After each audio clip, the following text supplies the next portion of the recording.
बिस्मिल्लाहिर्रहमानिर्रहीम। अस्सलाम वालेकुम students, my name is Abdurrahman and I am teaching you biology.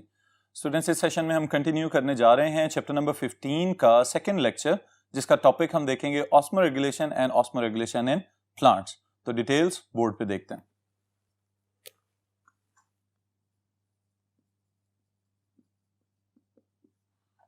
Alright students, पिछले session में जो हमने इंट्रोडक्शन देखा था, अब हम वन बाय वन उन सारी तहों को अनफोल्ड करना शुरू कर देंगे। तो सबसे पहली एक्सप्लेनेशन जो हम यहां पे देखने जा रहे हैं, that is about osmoregulation. Osmoregulation है क्या? Maintenance of the solute and solvent concentration within the body as compare to the external environment. इससे क्या मुराद है कि बाहर के माहौल में बहुत सारी तब्दीलियां अगर सोल्यूट या सॉल्वेंट में आ रही हैं, तो उसके लिहाज से सेल अपने अंदर क्या एडजस्टमेंट्स करता है, इसको हम स्टडी करेंगे यहां पे। अब स्टूडेंट, सबसे पहले याद रखने वाली बात तो ये है, water is the universal solvent. तो इसी चीज को हम सबसे पहले यहां पे मेंशन कर लेते हैं। Water is solvent for all types of solutes inside the cell.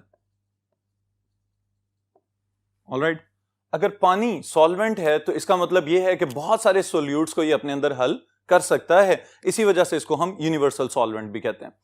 अब पानी की मूवमेंट इनटू द सेल और आउट ऑफ द सेल चलती रहती है, लेकिन किस बुनियाद पे चलती है, उसके लिए स्टूडेंट्स हम तीन फैक्टर्स, तीन डिफरेंट एस्पेक्ट्स को भी स्टडी करेंगे कि सेल को एनवायरनमेंट के लिहाज से तीन डिफरेंट टाइप्स का सामना करना पड़ सकता है, यानी तीन मुख्तलिफ इकसाम के सॉल्यूशंस ऐसे हो सकते हैं कि जिसके अंदर सेल अपने आप को एडजस्ट करता रहता है। तो वो कौन कौन से सॉल्यूशंस हैं, इसके लिए हम वन बाय वन इसको लिख लेते हैं यहां पे। The first one are hypotonic solutions, alright, फिर हाइपरटोनिक सॉल्यूशंस, और फिर उसके बाद आइसोटोनिक सॉल्यूशंस। ऑलराइट, अब स्टूडेंट्स यहां पे याद रखने वाली बात यह है कि ये वर्ड जो आपको लिखे हुए नजर आ रहे हैं, बुनियादी तौर पे दो अलग-अलग हिस्सों पे मुश्तमिल हैं।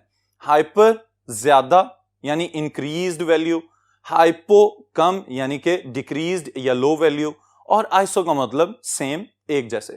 फिर उसके बाद तीनों में एक टर्म कॉमन लिखी हुई है, टॉनिक। ऑलराइट, टॉनिक टोनिसिटी यानी कि कंसंट्रेशन ग्रेडियंट को यहां पे प्रेजेंट कर रही है। अब इसकी बुनियाद पे अगर हम क्लासिफाई करना चाहें डिफरेंट एनवायरनमेंट्स को जिनका सेल को सामना करना पड़ता है, तो इसको हम ब्रीफली डिस्क्राइब भी करते हैं और साथ साथ डिफाइन भी कर लेते हैं फॉर योर शॉर्ट क्वेश्चन। तो सबसे पहले यहां पे हमने लिखा हुआ था हाइपोटोनिक। ऑलराइट, अब हाइपोटोनिक एनवायरनमेंट को हम सबसे पहले नंबर पे तो ये बात याद रखेंगे कि हम एनवायरनमेंट की बात कर रहे हैं। ऑलराइट स्टूडेंट्स, इसको हम हाइपोटोनिक सॉल्यूशन भी कह सकते हैं और इसको हम हाइपोटोनिक एनवायरनमेंट भी कह सकते हैं। इसको स्टूडेंट्स एक्सटर्नल एनवायरनमेंट के पॉइंट ऑफ व्यू से याद रखिएगा, क्योंकि आमतौर पे जब स्टूडेंट्स इसको मेंशन कर रहे होते हैं या लिख रहे होते हैं, तो उस वक्त एक्सटर्नल और इंटरनल एनवायरनमेंट में कंफ्यूज हो जाते हैं। तो आपने जब इसको शॉर्ट क्वेश्चन के लिए तैयार करना है तो एक्सटर्नल एनवायरनमेंट पे फोकस कीजिएगा, इंशाल्लाह ताला ये डेफिनेशन आपको याद रहेगी। अब अगर हम इसको आसान तरीन अल्फाज में डिफाइन करें तो हम इसको कह सकते हैं लो और dilute external solution. Alright, low concentration को मेंशन करने के लिए मैंने स्टूडेंट्स यहां पे मेंशन किया है, और उसके आगे डाइल्यूट एक्सटर्नल सॉल्यूशन। ऑलराइट, अब इससे क्या मुराद है कि हम सेल के अंदरूनी माहौल के साथ कंपेयर कर रहे हैं बैरूनी माहौल को, और दरमियान में बैरियर कौन है? The plasma membrane. ऑलराइट, अब इसको अगर हम थोड़ा सा और एक्सप्लेन करना चाहें तो आपकी आसानी के लिए स्टूडेंट्स मैं यहां पे डेफिनेशन मेंशन कर रहा हूं। The condition in which solute concentration is low, और इसी की मुनासबत से हम ये भी लिख सकते हैं concentration of water is high in external environment or external solution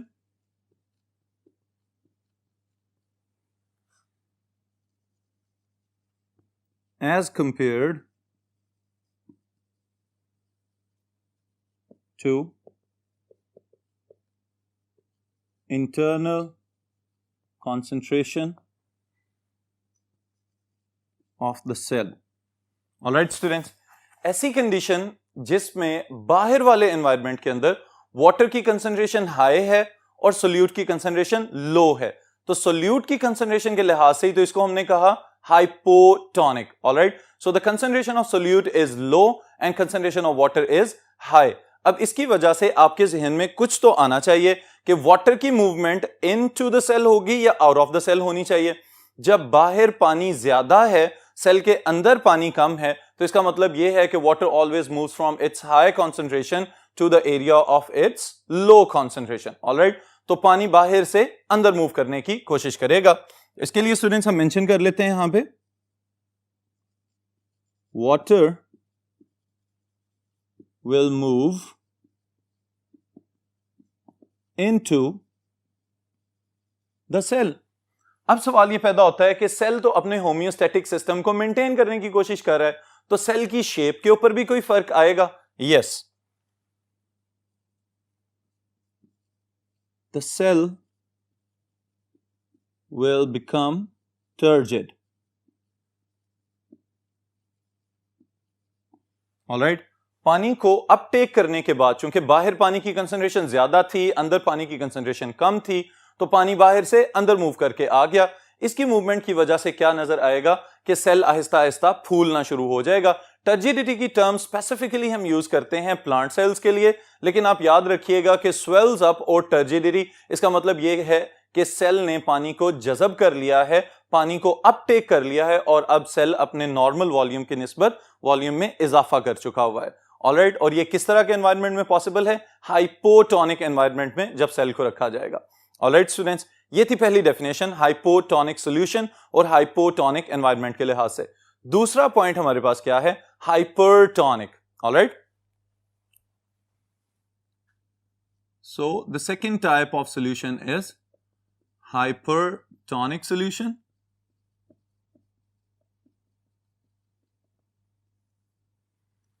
ji students, hyper, increased और अबव, इसका मतलब क्या है कि यहां पे solute concentration in the external environment is higher as compare to the inner environment of the cell.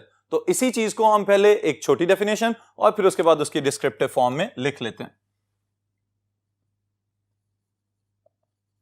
High concentration, alright, और मोर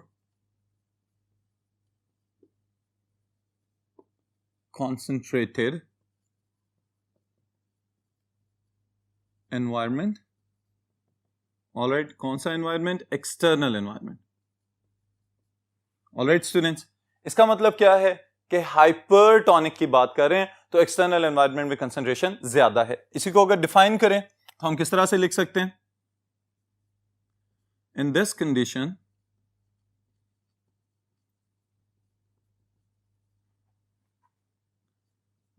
external environment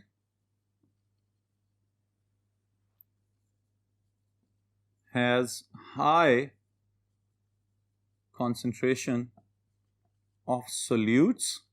अगर solutes की high concentration है तो इसके लिहाज से low concentration of water as compared to internal environment of cell. Alright students, अब इस केस में हमें पता चला कि बाहर पानी कम हो गया, सोल्यूट्स ज्यादा हो गए, और सेल के अंदर सोल्यूट्स कम है और पानी ज्यादा है, तो फिर मूव कौन करेगा? Water molecules. ऑलराइट, अब इसी वजह से ऑस्मो रेगुलेशन, इसको हमने कहा ऑस्मोसिस की मुनासबत से, water molecules will move from their higher concentration to lower concentration. अब क्या होना चाहिए इस केस में? The water will move out of the cell. Water will move out of the cell. Alright, इसकी वजह से क्या होगा? The cell will shrink. इस मर्तबा सेल पिचकना शुरू हो जाएगा और इसी कंडीशन को हम फ्लैसिड कंडीशन भी कहते हैं with regard of the plant cells. Alright, इसका मतलब क्या है कि अब जब सेल के अंदर पानी ज्यादा था और बाहर वाले एनवायरनमेंट में पानी कम था तो पानी अंदर से बाहर चला जाएगा और सेल जो है पहले की निस्बत उसकी शेप चेंज हो जाएगी और वो श्रिंक होता हुआ नजर आएगा. ऑलराइट स्टूडेंट्स, फिर इसी तरह जो थर्ड कंडीशन हमने मेंशन करनी है that is isotonic solution. Alright students, isotonic solution इसका मतलब क्या है कि inside the cell and the outside the cell they are same. Okay, यहां पे सोल्यूट और सॉल्वेंट कंसंट्रेशन एक ही जैसी नजर आएगी. इसी को अगर हम शॉर्ट फॉर्म में लिखना चाहें, कंसंट्रेशन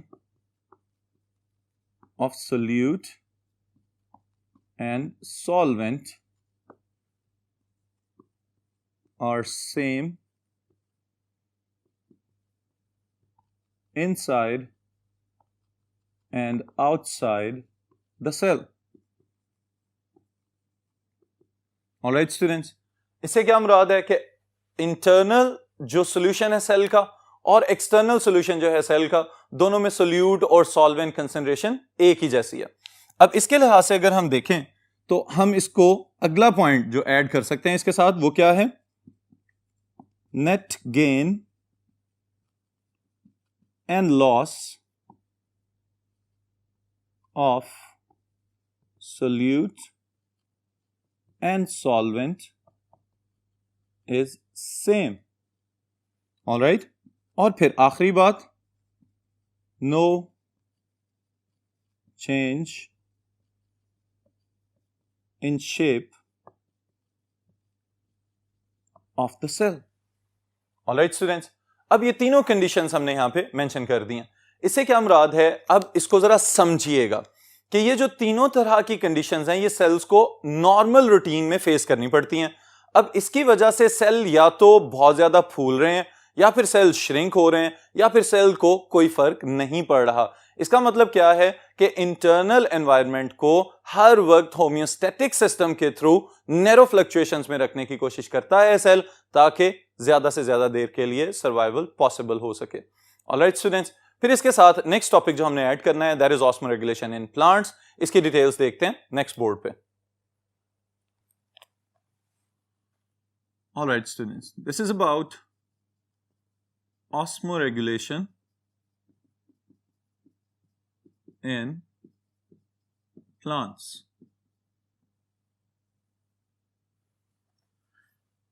जी स्टूडेंट्स, प्लांट्स और ऑल्सो लिविंग ऑर्गेनिजम्स, इसका मतलब यह है कि इन्होंने भी कोई ना कोई तो होम्योस्टैटिक मैकेनिज्म डेवलप किया होगा ताकि अपने अंदर वाटर और सोल्यूट्स की कंसंट्रेशन को रेगुलेट किया जा सके. उसके लिए स्टूडेंट सबसे पहले तो हमें यह जानना चाहिए कि पौधे किस तरह के हैबिटेट्स में जिंदा रहते हैं. उसके लिए तीन ग्रुप्स हम बना लेते हैं. सबसे पहले नंबर पे प्लांट्स को बहुत ज्यादा पानी जब अवेलेबल होता है तो हम कहते हैं दैट इज एक्वेटिक एनवायरनमेंट. फिर अगर मॉडरेट एनवायरनमेंट में है, यानी कि पानी अवेलेबल है भी और कभी हो सकता है बिल्कुल भी अवेलेबल ना हो, और फिर यह भी है कि स्वीयरली ड्राई कंडीशंस आ जाएं. ऑलराइट, इसका मतलब यह है कि अगर हम जमीन की तरफ एक नजर दौड़ाएं तो हमें पता चलता है कि पौधे उस जगह पे भी मौजूद हैं जहां पे नदी नालियां वगैरह हैं. ओके, इसी तरह पौधे उस जगह पे भी मौजूद हैं जहां पे हम ज्यादातर रहना पसंद करते हैं कि मॉडरेट एनवायरनमेंट हो, ना बहुत ज्यादा खुश्की हो और ना ही बहुत ज्यादा पानी हो. फिर इसी तरह पौधे हमें सहराओं में भी नजर आते हैं, पहाड़ों के ऊपर भी नजर आते हैं. तो इसका मतलब यह है कि हर तरह की वाटर अवेलेबिलिटी वाली कंडीशन में प्लांट्स कैन सर्वाइव. ऑलराइट, फिर वो क्लासिफिकेशन की एक अलग बात है कि जिम्नोस्पर्म्स हैं या एंजियोस्पर्म्स हैं, फ्लावरिंग प्लांट्स हैं या नॉन फ्लावरिंग प्लांट्स हैं, but they can exist in a vast diversity of habitats. Alright, तो इस लिहाज से स्टूडेंट्स याद रखेंगे हम कि वो पौधे जो एक्वेटिक एनवायरनमेंट में रह रहे हैं उनको हम कहेंगे हाइड्रोफाइट्स. ऑलराइट, फाइट्स प्लांट्स और हाइड्रो पानी वाले. मॉडरेट एनवायरनमेंट में पाए जाने वाले मीजोफाइट्स. ऑलराइट, इससे मिलती जुलती कुछ टर्म्स आप पार्ट 1 में पढ़ चुके हैं, मीजोग्लिया वगैरह की तरह की। इससे क्या मुराद होता है? दरमियाने। ओके, फिर उसके बाद जो बहुत ज्यादा खुश्क एनवायरनमेंट में सरवाइव कर रहे हैं इनको हम कहते हैं जीरोफाइट्स। क्योंकि बिल्कुल ही पानी की कमी हो जाए, वाटर स्कार्सिटी या ड्राउट वाली कंडीशन हो, तो उसको हम जीरिक कंडीशन कहते हैं। तो इसी बुनियाद पे हमने पौधों को भी जीरोफाइट्स कहना शुरू कर दिया। ऑलराइट, इन प्लांट्स ने अपने आप को किस तरह से अडॉप्ट किया है कि वो इस तरह के एनवायरनमेंट में सक्सेसफुली सर्वाइव कर रहे हैं। तो इसके लिए स्टूडेंट्स इनकी एडेप्टेशंस वन बाय वन आप याद रखिएगा। सबसे पहले हम डिस्कस कर रहे हैं यहां पे हाइड्रोफाइट्स को। हाइड्रोफाइट्स ऐसे प्लांट्स हैं जो बहुत ज्यादा वाटर की अवेलेबिलिटी में भी अपने सर्वाइवल को पॉसिबल बनाए हुए हैं।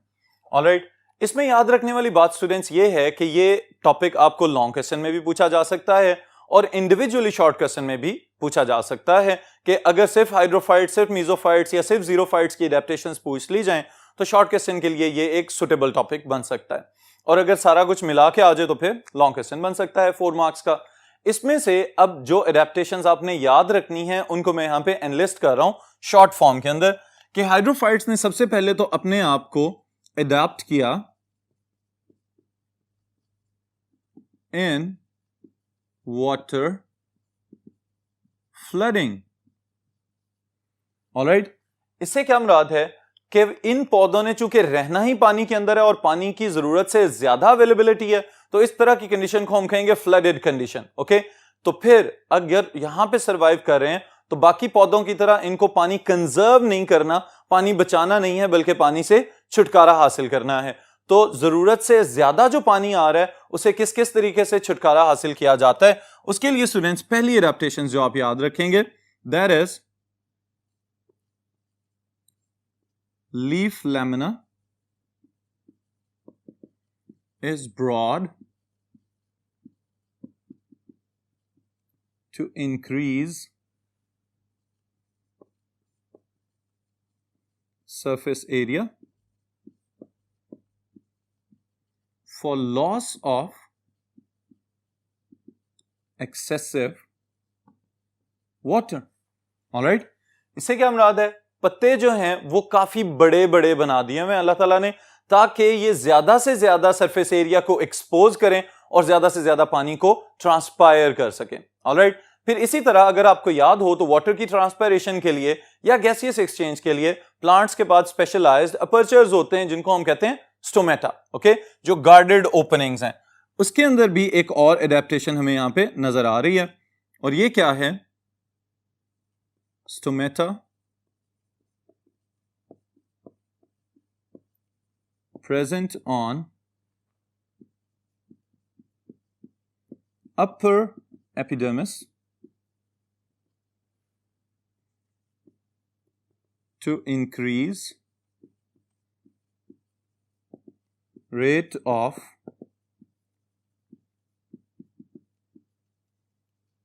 transpiration. Alright students, अब ये पौधे क्या कर रहे हैं कि स्टोमेटा अपर एपिडर्मिस पे भी अल्लाह ताला ने इनको दे दिए हैं ताकि ज्यादा से ज्यादा स्टोमेटा ओपन होंगे और वो पानी जो रूट से ये एब्जॉर्ब कर रहे हैं या एक्वेटिक एनवायरनमेंट में चूंकि वैसे ही बहुत ज्यादा मौजूद है तो उस पानी को सिस्टम के अंदर से फौरी तौर पे एटमॉस्फेयर में रिलीज कर दिया जाए by the process of transpiration. Alright, फिर उसके बाद एक और एडिशनल चीज स्टूडेंट्स मैं यहां पे बताता चलूं कि these plants are divided into 3 basic groups. Okay, ऐसे पौधे भी हैं जिनको हम कहते हैं इमर्जेंट प्लांट्स, फिर कुछ ऐसे प्लांट्स भी हैं जो सबमर्ज्ड होते हैं। ओके, और फिर इसी तरह कुछ ऐसे पौधे हैं जो सिर्फ सरफेस के ऊपर फ्लोट कर रहे हैं। अगर एग्जांपल्स की हम बात करें तो आप एमसीक्यूज के लिए एग्जांपल्स जो याद रखेंगे वो हैं, एक तो आपका जाना पहचाना वाटर लिली, ऑलराइट, और दूसरा एक और पौधा है जिसे हम कहते हैं पेस्टिया या इसका common name water cabbage. Alright, गोभी की तरह के पत्तों की तरह इसके लीव्स हमें नजर आते हैं लेकिन है क्या? हाइड्रोफाइट, तो इसका मतलब पानी में पाया जाता है। ऑलराइट स्टूडेंट्स, ये एडेप्टेशंस आप याद रखेंगे हाइड्रोफाइट्स के लिए। फिर उसके बाद जो नेक्स्ट ग्रुप है दे आर मीजोफाइट्स, और मीजोफाइट्स को हम स्टार्ट करते हैं बोर्ड 1 से। Alright, next group is mesophytes.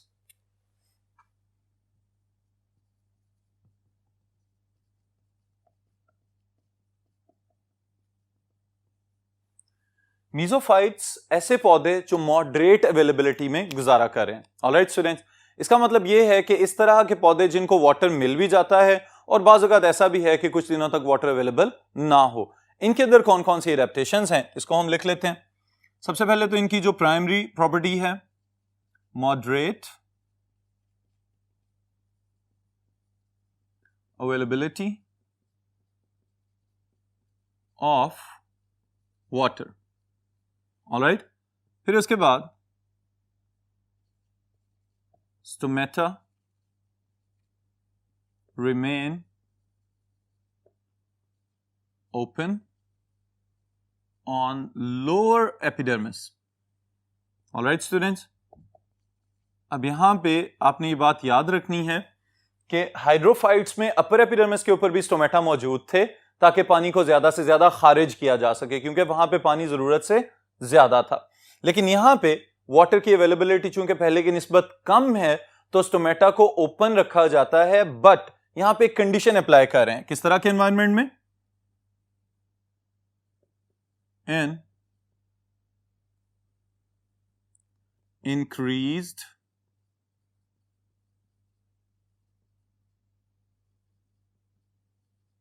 Availability of water to promote water loss. अगर पानी की अवेलेबिलिटी बढ़ चुकी हुई है तो उस सूरत में स्टोमेटा को ज्यादा देर ओपन रखा जाएगा ताकि जो सेल्स के अंदर या टिश्यूज के अंदर या पूरी बॉडी के अंदर जरूरत से ज्यादा पानी आ चुका हुआ है उसको एवेपोरेट या ट्रांसपायर कर दिया जाए। और ऑन द अदर साइड इसी चीज को इनवर्स भी किया जा सकता है। Stomata are closed in restricted supply of water. All right students, और एग्जाम्पल्स में हम कौन से पौधे शामिल करें? वो पौधे जो हमारे इर्द गिर्द मौजूद हैं। आप कोई भी फलदार पौधा लिख देंगे, कोई फूलदार पौधा लिख देंगे तो वो इसके अंदर परफेक्टली फिट हो सकता है। All right students, रोज और मैंगो वगैरह मैंने यहां पे लिख दिए हैं। अब ये वो पौधे हैं जो पानी को बचा रहे हैं जब पानी की अवेलेबिलिटी नहीं है, लेकिन जब पानी की जरूरत से ज्यादा आ जाए इनके पास तो फिर ये उनको ज्यादा देर, उस पानी को ज्यादा देर स्टोर नहीं करते बल्कि ट्रांसपायर कर देते हैं ताकि इंटरनल एनवायरनमेंट को बैलेंस रखा जा सके। Alright students, these are mesophytes, the second type of the group. फिर उसके बाद थर्ड ग्रुप हमारे पास आ रहा है, they are xerophytes. Alright, xerophytes ऐसे पौधे जो इंतहाई ड्राई कंडीशंस में गुजारा करने के काबिल हैं। इनके अंदर कौन कौन सी एडेप्टेशंस अल्लाह ताला ने दी हुई हैं, इनको भी एनलिस्ट कर लेते हैं। ओके, जीरोफाइट्स, जीरिक कंडीशंस में गुजारा करने वाले पौधे। सबसे पहली चीज तो वाटर अवेलेबिलिटी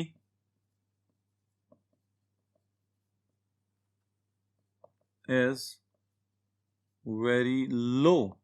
ऑलराइट, चांसेस ही बहुत कम हैं कि पानी अवेलेबल हो सके यहां पे। ओके, इसके लिए हम इंतहाई डेजर्टिफाइड कंडीशंस का रेफरेंस यूज करते हैं कि जहां पे बड़ी ही मुश्किल से काफी अरसे के बाद जाके कहीं बारिश होती है और उसी बारिश की बुनियाद पे ये पौधे कई कई महीने जिंदा रहने के काबिल हो जाते हैं। ऑलराइट, इसमें स्टूडेंट्स कौन कौन से फीचर्स या कौन कौन सी एडेप्टेशंस हमें नजर आती हैं, इनको वन बाय वन हम लिख लेते हैं। सबसे पहले नंबर पे चूंकि लीव्स का ही कंपैरिजन चल रहा है तो हम यहां पे लिखेंगे leaves are protected by thick, waxy, leathery cuticle. All right.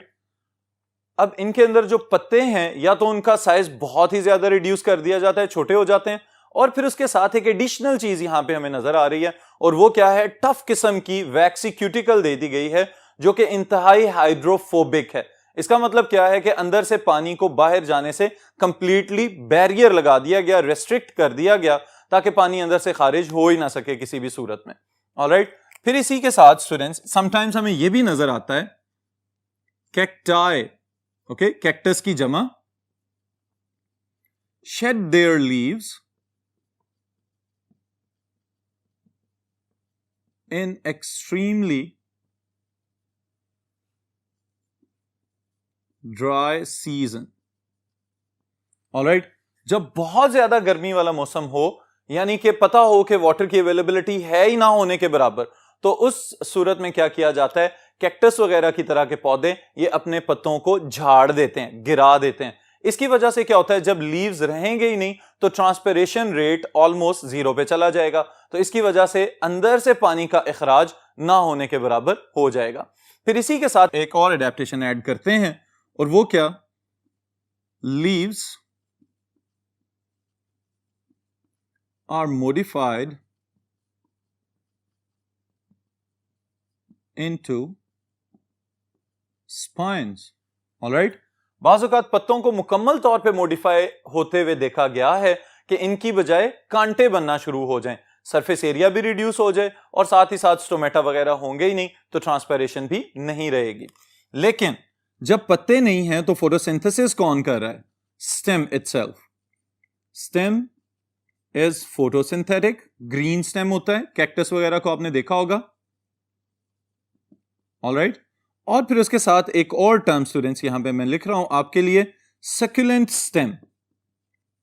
Alright, succulent stem से क्या मुराद है कि जब कभी भी बारिश हो, कोई भी मौसमी बरसात वगैरह किस्म की बारिश हो जाए, तो उस सूरत में क्या किया जाता है कि ये स्टेम अपने अंदर वाटर को स्टोर कर लेते हैं। तो वो स्टेम्स जो पानी को स्टोर करने की सलाहियत रखते हैं उनको हम कहते हैं सक्यूलेंट स्टेम्स। और एलोवेरा वगैरह या कैक्टस वगैरह इसकी बेहतरीन मिसालें हैं कि अगर आप उनके ऊपर से थोड़ी सी पील वगैरह उसका छिलका उतार के देखें अंदर से, तो आपको जेल नजर आता है। ऑलराइट, वो जेल बुनियादी तौर पे क्या है कि एक्सट्रीमली ड्राई या वाटर ड्राउट कंडीशंस में पौधे ने अपने लिए जो पानी स्टोर किया हुआ था वो उसमें आपको जेल की फॉर्म में नजर आ रहा है। ऑलराइट, तो ज़ीरोफाइट्स के अंदर ये सब एडेप्टेशंस हैं। फिर इसके साथ ही साथ जब पौधों के अंदर स्टोमेटा मौजूद होंगे ऑन द लीव्स, उस सूरत में एक और एडेप्टेबिलिटी इनके पास है, और वो स्टूडेंट्स जरा डिफरेंट है। इसको मैं लिख रहा हूं यहां पे, sunken stomata. Alright, now what are the sunken stomata? Stomata present in depressions. Alright, stomata मौजूद हैं अगर, तो वो सरफेस के ऊपर नहीं होंगे। जैसे हमने पिछले ग्रुप्स में पढ़ा कि या तो स्टोमेटा अपर एपिडर्मिस पे हैं या लोअर एपिडर्मिस के ऊपर हैं। यहां पे स्टोमेटा एपिडर्मिस की बजाय थोड़े से और डीप चले गए हैं ताकि सतह के ऊपर नहीं होंगे, तो वाटर लॉस के लिए कंसंट्रेशन ग्रेडियंट डेवलप नहीं होगा, तो पानी का इखराज भी रिस्ट्रिक्ट कर लिया जाएगा, पानी जाया होने से बचा लिया जाएगा। ऑलराइट स्टूडेंट्स, फिर इसकी मिसालों में आप याद रख सकते हैं एलोवेरा और कैक्टस को। So these are the 3 different types of groups osmoregulation के पॉइंट ऑफ व्यू से, जिसमें हमने पौधों को डिवाइड किया हुआ है। फिर इंशाअल्लाह ताला नेक्स्ट टॉपिक के साथ नेक्स्ट सेशन में मुलाकात होगी।